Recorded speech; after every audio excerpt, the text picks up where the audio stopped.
कल्पना एक मध्यम वर्गीय परिवार से थी जिसने अपनी स्नातक की पढ़ाई पूरी कर ली थी और अब वो अपने घर पर ही छोटे बच्चों को ट्यूशन पढ़ाती थी। कल्पना का रंग गोरा था और वह दिखने में बिल्कुल गुड़िया की तरह थी। कल्पना के माता पिता उसकी शादी के लिए एक अच्छे लड़के की तलाश कर रहे थे, तभी कल्पना के मामा एक लड़के के बारे में बताते हैं। वो कहते हैं कि लड़का का नाम राहुल है, वह किसी कंपनी में मैनेजर के पद पर है और महीने के 70,000 कमाता है। कल्पना के माता पिता ने लड़के की फोटो देखी तो उन्हें लड़का पसंद आ गया।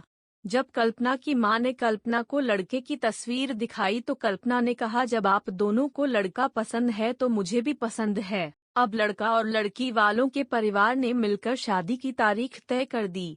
कल्पना के माता पिता बहुत खुश थे कि उनकी बेटी की शादी एक अच्छे घर में हो रही है। पूरे धूमधाम से कल्पना की शादी हो गई। अब कल्पना अपने बचपन के घर को छोड़कर एक नए घर चली गई। अपने घर की बहुत याद आई। कल्पना की शादी के अब महीने बीत गए थे। अब उसके पति राहुल पहले जैसा व्यवहार कल्पना के साथ करता था। कल्पना से वो चिड़ा सा रहता था। राहुल अब न पहले जैसा कल्पना को प्यार करता और न ही उसकी बातों को मानता। कल्पना को समझ नहीं आ रहा था कि वो क्या करें। वो बस रोकर अपने दर्द को कम करने की कोशिश करती। एक दिन कल्पना को पता चला कि राहुल सिगरेट पीने के बहाने छत पे जाता और किसी लड़की से बातें करता है। जब कल्पना ने राहुल से पूछा कि आप रोजाना छत पे जाकर किससे बात करते हैं, तो इस पे राहुल ने जवाब दिया कि वो मेरे ऑफिस का फ्रेंड है, बस उसी से बातें करता हूँ और तुम अपने काम से मतलब रखो, ज्यादा सिद्ध बनने की जरूरत नहीं है। होली का दिन था। राहुल के कुछ दोस्त उसके घर आए थे। सभी ने घर पर पार्टी किया। उस दिन राहुल का एक दोस्त थोड़ा ज्यादा ड्रिंक कर लिया था और उसने नशे में कल्पना के सामने जाकर कहा, भाभी आप इतनी प्यारी और मासूम हो फिर भी। राहुल भाई दिन भर उस घमंडी नेहा से बातें करते रहते हैं, लगता है कि आप राहुल भाई का सही से ख्याल नहीं रखते। ये सुन के कल्पना का शक अब हकीकत बन चुका था। अगली सुबह जब कल्पना ने राहुल से पूछा कि ये नेहा कौन है और क्या लगती है आपकी? राहुल मैं तुम्हें क्यों बताऊं? कल्पना मैं बीवी हूँ आपकी। राहुल देखो तुमसे पहले वो मेरे लाइफ में आई। कल्पना तो फिर मुझसे शादी क्यों की? राहुल बस तुम अच्छी लगी इसलिए शादी कर ली। कल्पना अब तुम देखना मैं उस लड़की को कैसे सबक सिखाता हूँ। नेहा को कब कल्पना ने कामिनी कहा तो राहुल ने गुस्से में कल्पना को बहुत मारा और उसे कमरे में बंद कर दिया।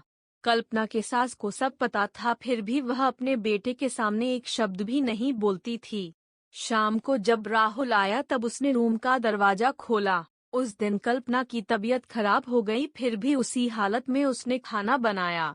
कल्पना ये सारी बातें अपनी माँ को बताना चाहती थी, लेकिन चाहकर भी वह नहीं बता पा रही थी क्योंकि वह जानती था कि अगर उसके माता पिता को ये सब पता चलेगा तो वह परेशान हो जाएंगे। राहुल अब कल्पना के साथ नौकरानी जैसा व्यवहार करने लगा। छोटी छोटी बातों पे उसे मारता। कल्पना अब धीरे धीरे डिप्रेशन का शिकार होने लगी। उसके दिमाग में गलत गलत ख्याल आने लगे। अब न वो समय पे खाना खाती और न ही किसी से बात करती। आखिरकार एक दिन कल्पना ने रूम में फांसी लगाकर आत्महत्या कर ली। कल्पना ने आत्महत्या का कारण किसी को नहीं बताया, लेकिन उसके सास को पता था कि कल्पना ने आत्महत्या क्यों किया। दूसरी तरह कल्पना के माता पिता का रो रो कर बुरा हाल हो गया। कल्पना की मां ने पुलिस को आत्महत्या कारण उसके ससुराल वालों को बताया। पुलिस राहुल और उसके माता पिता को ले गए, लेकिन पैसों के दम पर कुछ ही दिनों में राहुल और उसके माता पिता जेल से छूट गए। जीवन में अक्सर अच्छा दिखने वाला इंसान अच्छा नहीं होता।